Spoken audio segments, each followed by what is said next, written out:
warahmatullahi wabarakatuh. Perkenalkan, nama saya Nurdina Rizky Amalia. Nomor peserta 201503031650. NIM 230029111059. Saya adalah mahasiswa PPG dalam jabatan Angkatan 3 tahun 2023. LPTK Universitas Muhammadiyah Jember. Saya akan menampilkan video pembelajaran mata pelajaran biologi kelas 10 dengan materi keanekaragaman hayati. Selamat menyaksikan. Assalamualaikum warahmatullahi wabarakatuh. Ya, ketua kelasnya silakan dipimpin doa dulu ya. Ya.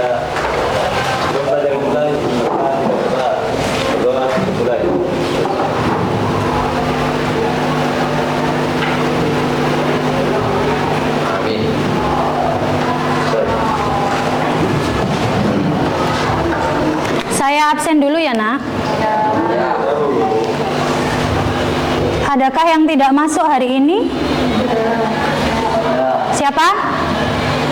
Masuk semua? Oke, sebelum kita mulai materi hari ini, saya hanya ingin mengingatkan bahwasannya kita sudah membuat kesepakatan kelas di awal semester yang lalu. Jadi, sesuai dengan kesepakatan, HP hanya boleh digunakan untuk belajar saja. Ya, selain kegiatan itu, pada saat pembelajaran silahkan semua HP dimasukkan dalam tas. Kalau seandainya masih ada yang bermain HP selain untuk kegiatan belajar, maka HP-nya saya akan ambil sampai pembelajaran selesai. Paham ya, Nak? Oke, silahkan HP-nya dimasukkan tas dulu. Oke, minggu yang lalu kita sudah mempelajari materi tentang ekosistem, di mana dalam ekosistem terdapat beragam komponen biotik dan abiotik yang saling berinteraksi. Nah, untuk hari ini perhatikan layar di depan. Saya ada sebuah video, silahkan diperhatikan.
Video apakah yang kalian lihat? Pisang. Pisang. Tadi lucu ya videonya. Oke, kemudian adakah perbedaan dari mereka dari pisang-pisang yang ditampilkan tadi? Ada.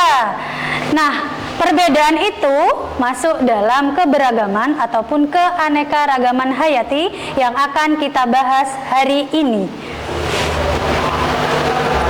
Nah, tujuan akhir pembelajaran kita hari ini adalah yang pertama, dengan melakukan kegiatan mengamati video, artikel, diskusi, dan presentasi, peserta didik mampu mengidentifikasi keanekaragaman hayati dengan gotong royong dan kreatif.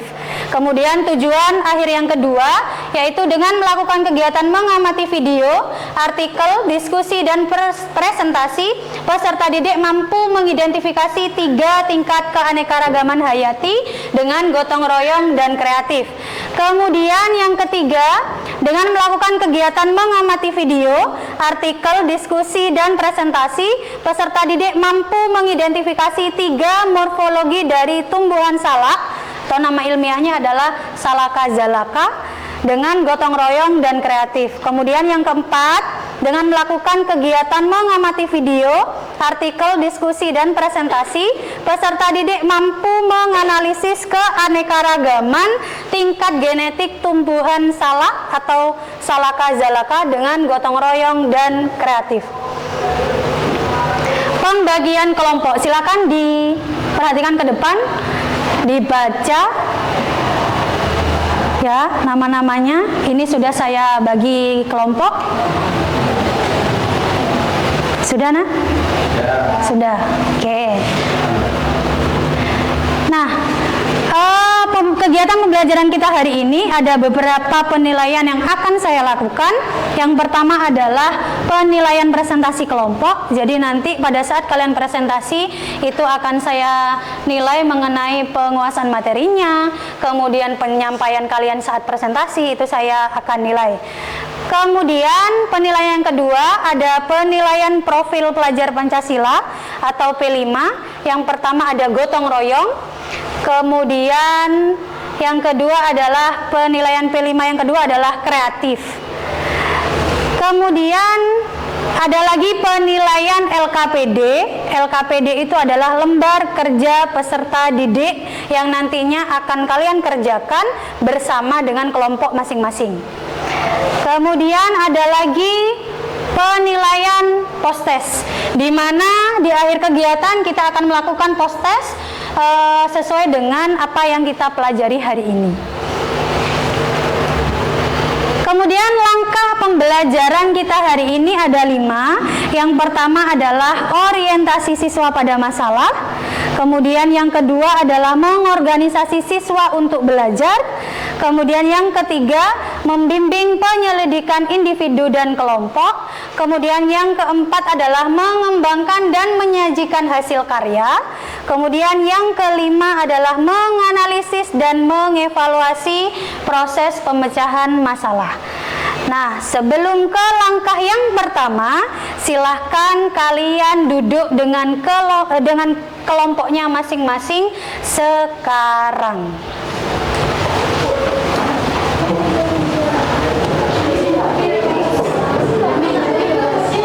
Kita masuk ke langkah yang pertama, yaitu orientasi siswa pada masalah.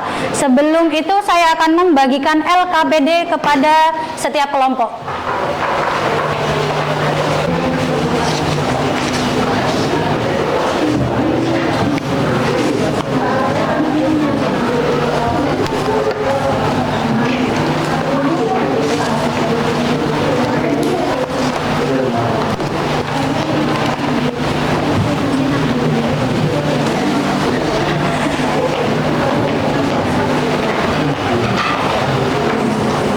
Sudah ya?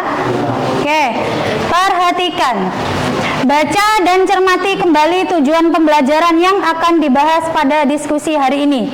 Dilihat pada lembar LKPD. Istirahat pertama akan berakhir dalam 5 menit. The first break will be ending in 5 minutes. Pada lembar LKPD di situ di halaman pertama ada tujuan pembelajaran. Silakan baca dan cermati tujuan tersebut. Kemudian baca dan pahami permasalahan yang terdapat pada artikel dalam LKPD. Coba dicek LKPD-nya. Di situ ada artikel pajaan di situ. Silakan kalian baca dan pahami. Kemudian carilah informasi sebanyak-banyaknya melalui link yang sudah saya kirim ke grup kelas. Di situ ada artikel, kemudian video, dan juga kalian hari ini akan melakukan kegiatan puzzle, di mana medianya sudah saya siapkan. Ya nak ya? Oke, silahkan dikerjakan.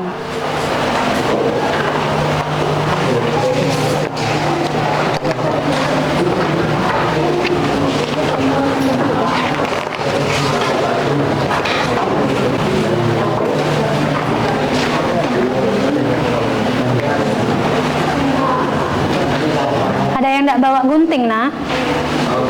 Bawa ya.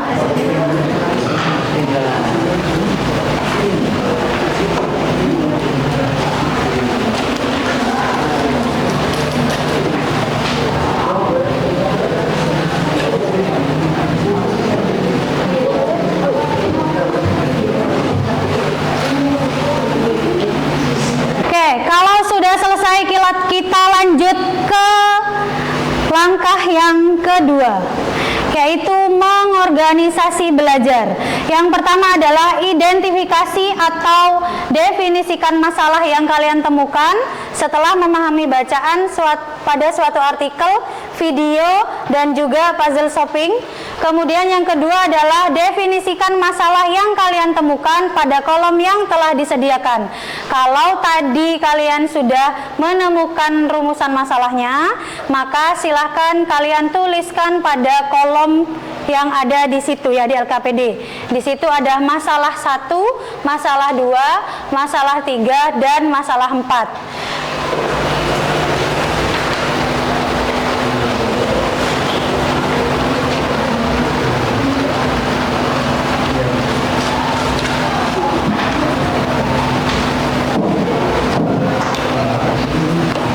Bisa lah ya.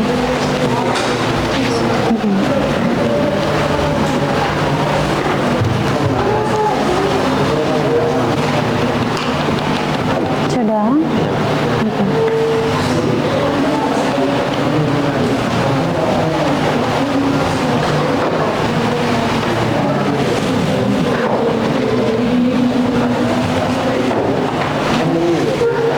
Sudah nah? Sudah ya? Kalau sudah, kita lanjut ke langkah yang ketiga, yaitu melakukan penyelidikan. Yang pertama, silakan kalian lakukan penyelidikan dengan mengumpulkan berbagai informasi untuk menjawab pertanyaan utama yang telah ditentukan sebelumnya. Lalu, tuliskan informasi apa saja yang kalian peroleh pada tabel LKPD. Kemudian yang kedua, simpulkan hasil penyelidikan atau informasi yang telah kalian peroleh pada kolom yang disediakan. Kesimpulan ini berisi jawaban atau solusi atas pertanyaan yang kalian buat sebelumnya. Jadi, kalau tadi kalian sudah mengisi masalah 1, masalah 2, masalah 3, dan masalah 4, kemudian membuat pertanyaan di tabel bawahnya, maka di langkah yang ketiga ini adalah kalian tuliskan informasi apa saja yang kalian dapat. Kemudian di bawah tabel informasi itu ada tabel untuk mengisi jawaban dari pertanyaan yang kalian buat. Paham nak? Oke, silahkan dikerjakan.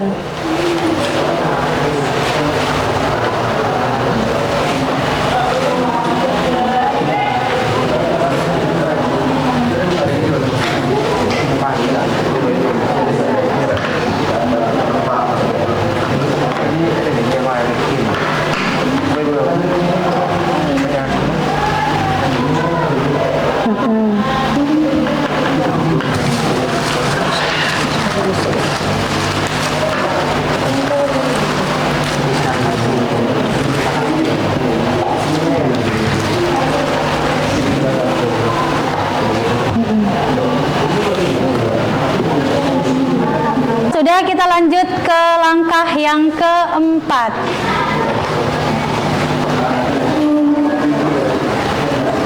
Langkah yang keempat adalah mengembangkan dan menyajikan hasil karya. Sampaikan, presentasikan hasil diskusi kalian di depan kelas kepada guru dan kelompok yang lain. Kemudian, catatlah kesimpulan hasil presentasi dari kelompok lain pada kolom di LKPD. Jadi, langkah yang keempat ini adalah presentasi. Silahkan kalian presentasikan hasil diskusi kalian di depan. Silahkan kelompok pojok untuk maju ke depan mempresentasikan hasil diskusinya.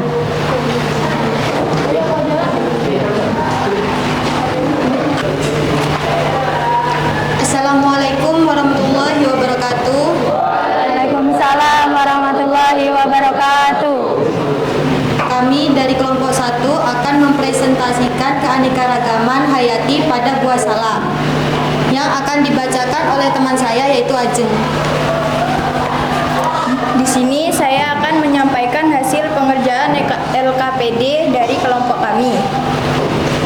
Di sini ada rumusan masalah yaitu masalah 1 pengertian keanekaragaman hayati, masalah 2 3 tingkat keanekaragaman hayati, masalah 3 morfologi tanaman salak atau biasa disebut dengan salaka zalaka, masalah 4 keanekaragaman tingkat genetik pada tanaman salak.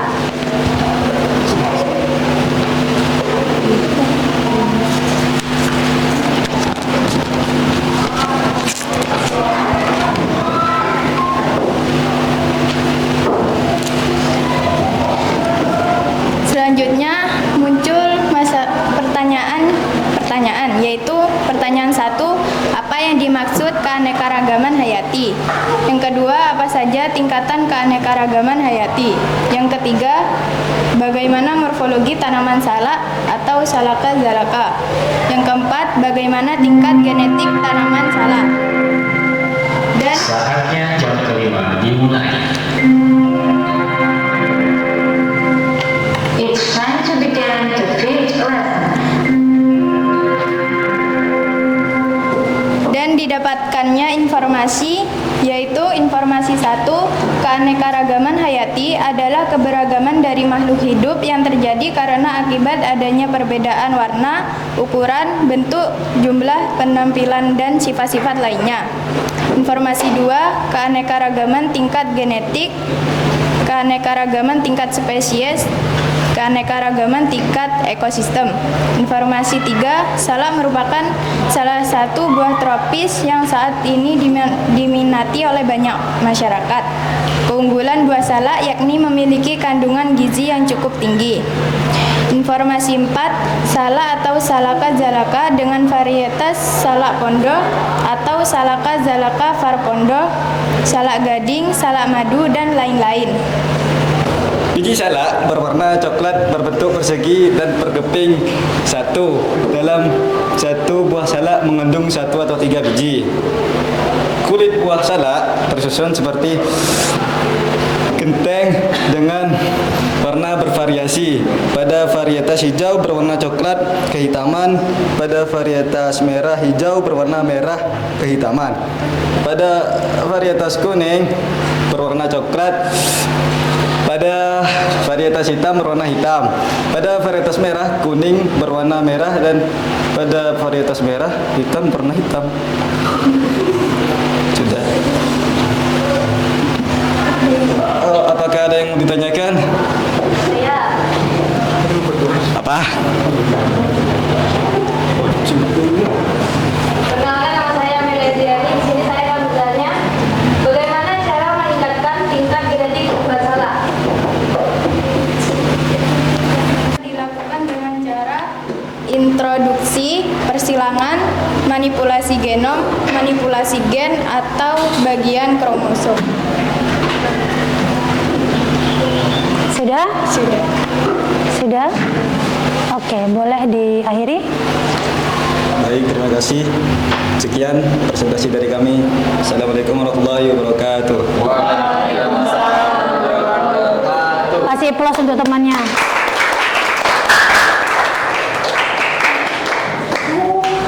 Kelompok selanjutnya, silakan yang mau maju. Oh, boleh, silakan.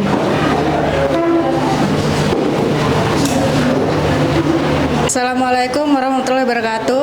Waalaikumsalam warahmatullahi wabarakatuh. Di sini kami akan mempresentasikan keanekaragaman hayati yang akan dibacakan oleh Chelsea.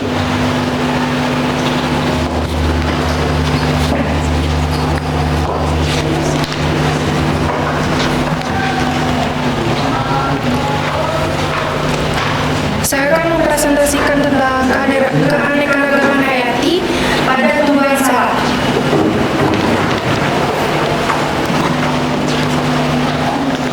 Salak merupakan salah satu buah tropis yang saat ini banyak diminati oleh masyarakat. Keunggulan buah salak yakni memiliki kandungan gizi yang cukup tinggi. Dari setiap 100 gram buah mengandung 77 kalori, 0,5 gram protein, 20,9 gram karbohidrat, 28 mg kalsium, 18 mg fosfor, 4,2 mg besi, 0,04 mg vitamin B1 dan vitamin C2 mg anonim 1945. Setelah memahami artikel tersebut, yaitu masalah pertama, pengertian keanekaragaman hayati. Masalah kedua, 3 tingkat keanekaragaman hayati. Yang ketiga, morfologi tanaman salak atau bisa disebut salakaza.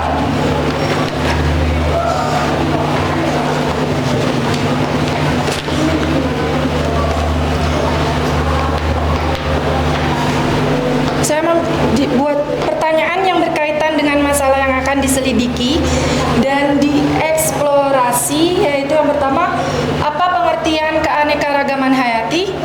Apa saja tingkat keanekaragaman hayati? Bagaimana morfologi tanaman salak? Bagaimana tingkat genetik tanaman salak?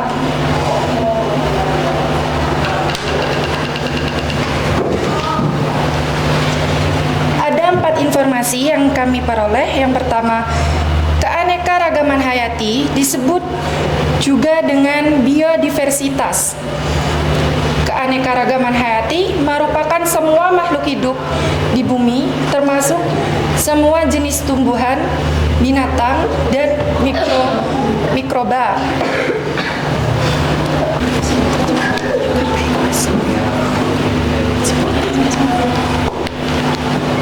Kesimpulan hasil penyelidikan informasi yang telah kalian peroleh pada kolom yang disediakan. 1. Keanekaragaman hayati disebut saja dengan biodiversitasi. Keanekaragaman merupakan semua makhluk hidup di bumi. 2. Keanekaragaman genetik. Keanekaragaman spesies, keanekaragaman ekosistem. 3. Salak merupakan tanaman yang memiliki ciri-ciri batang tegak, bulat, dan coklat, daun majemuk, bertangkai, berduri. Batang-batangnya hampir tidak terlihat karena tertutup oleh pelepah daun yang tersusun rapat dan berduri. Dari segi rasa, buah salak memiliki rasa khas sepat, namun ada beberapa salak varietas unggul memiliki rasa manis dan tidak sepat sama sekali.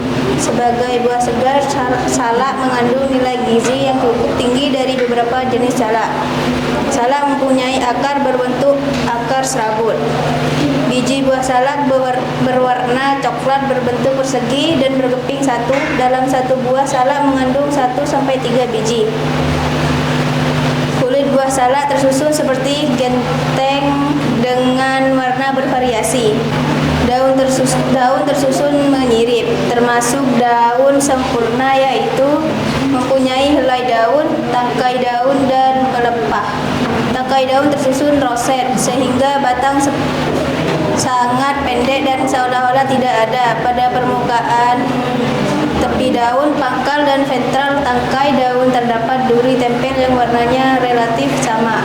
Untuk dasar daun semua sama, yaitu lancet, hanya berbeda komposisinya. Baik, apakah ada pertanyaan?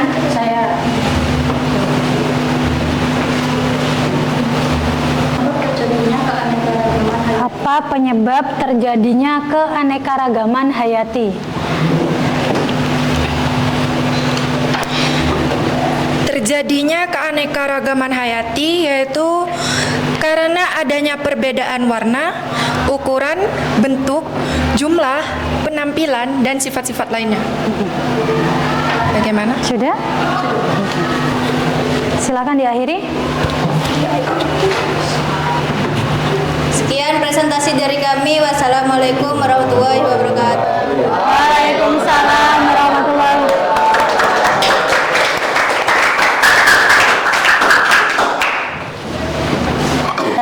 terima kasih untuk kelompok yang sudah presentasi.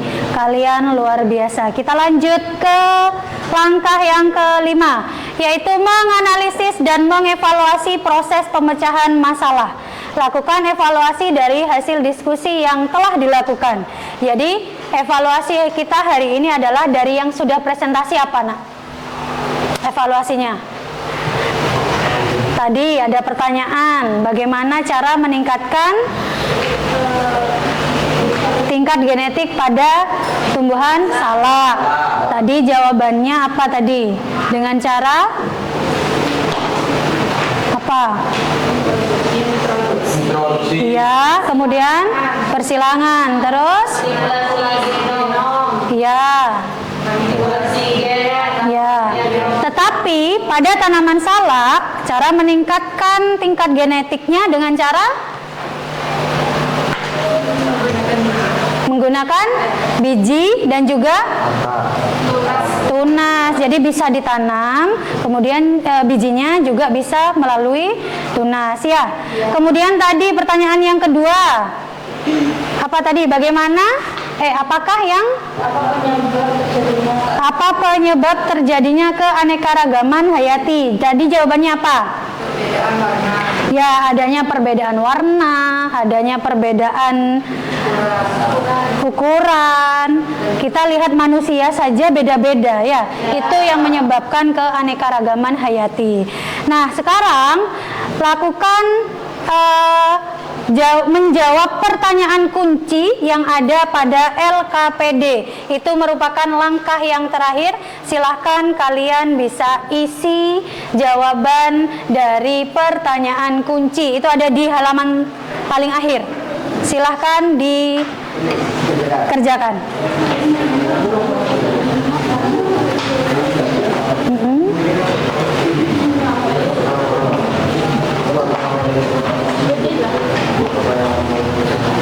Ya, pertanyaan kunci. Sudah?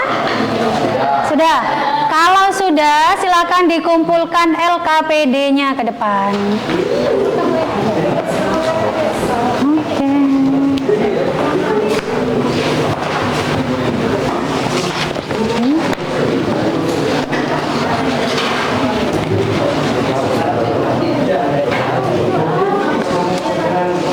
Oke, sudah? Perhatikan ke depan.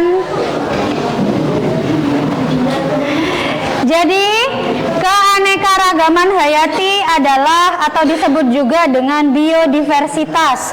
Adalah keanekaragaman organisme yang menunjukkan keseluruhan atau totalitas variasi gen, jenis, dan ekosistem pada suatu daerah.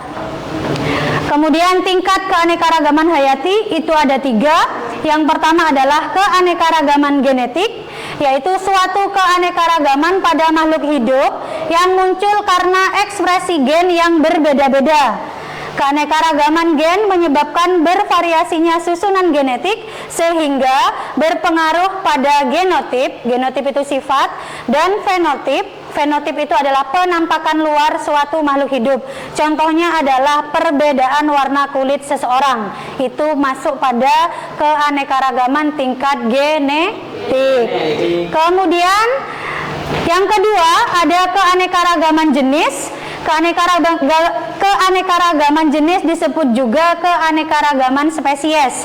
Spesies atau jenis adalah kumpulan individu yang memiliki kesamaan secara morfologi, anatomi, fisiologi, dan biokimia. Keanekaragaman jenis menunjukkan banyaknya spesies organisme yang terdapat pada suatu wilayah. Contohnya di sini adalah jenis kacang-kacangan. Yang kalian tahu kacang-kacangan ada kacang panjang, ada kacang tanah, ya, kacang hijau, kemudian ada buncis, ya. Itu masuk ke keanekaragaman jenis. Kemudian yang ketiga yaitu keanekaragaman ekosistem. Keanekaragaman ekosistem ini merujuk pada keragaman habitat, yaitu tempat berbagai jenis makhluk hidup melangsungkan kehidupannya dan berinteraksi dengan faktor abiotik dan biotik lainnya. Ini maksudnya adalah macam-macam habitat ya. Contohnya adalah ekosistem sawah, ekosistem laut, dan ekosistem pantai. Nah, bagaimanakah dengan keanekaragaman hayati tanaman salak atau Salaka zalaka ini? Jadi salak merupakan salah satu buah tropis yang saat ini banyak diminati oleh masyarakat. Di Indonesia terdapat beberapa varietas salak yang dibudidayakan oleh petani. Sedangkan di Jember itu varietas salak yang sering dijumpai adalah salak pondok. Kemudian ada salak madu. Ya, kalau salak pondok itu kan yang kecil tapi manis gitu ya. Ya.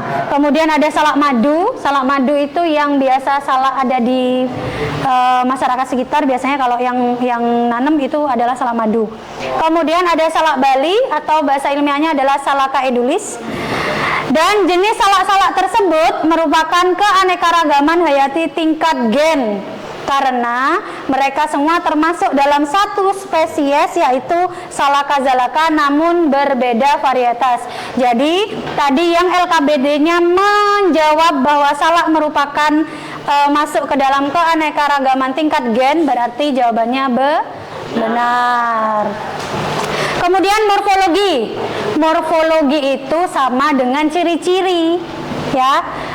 Morfologi tanaman salak atau Salaka di sini memiliki ciri-ciri batang tegak, bulat dan coklat.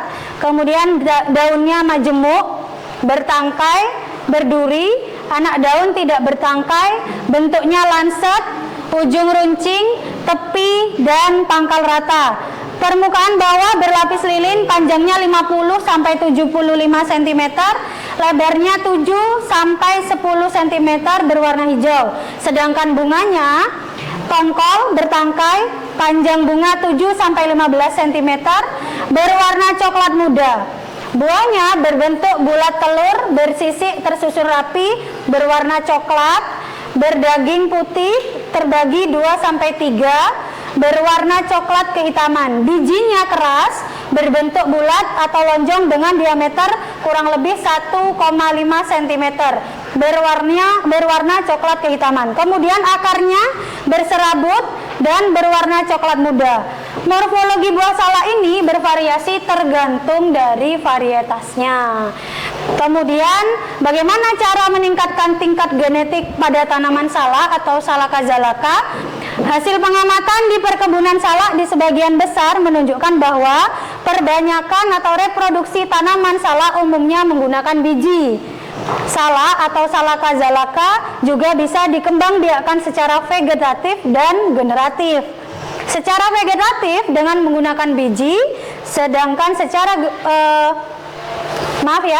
generatif dengan menggunakan biji, kemudian secara vegetatif dengan menggunakan tunas atau anakan. Jadi kalian bisa nanamnya pakai biji, bisa juga dengan tunas. Mungkin mau beli di pasar tunasnya ya. Kemudian selanjutnya postas yuk. Saya akan membagikan postas.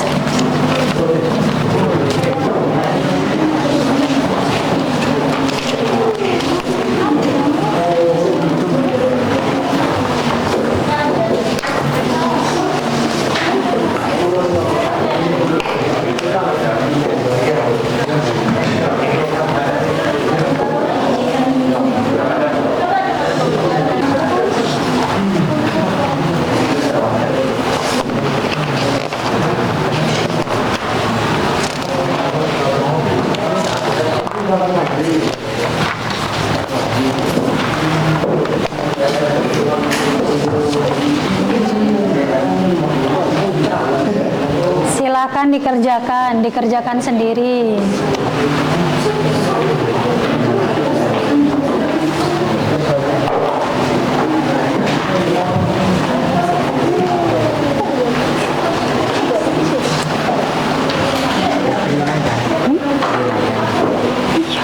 Yang sudah boleh dikumpulkan.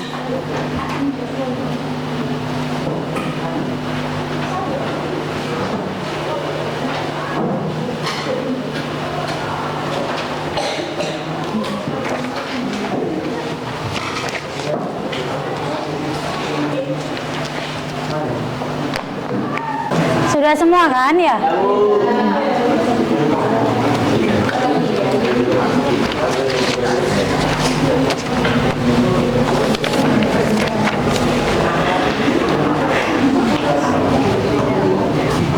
Apa kesimpulan pembelajaran hari ini? Mengetahui tentang keanekaragaman salah. Kemudian mengetahui 3 tingkat keanekaragaman hayati hewan.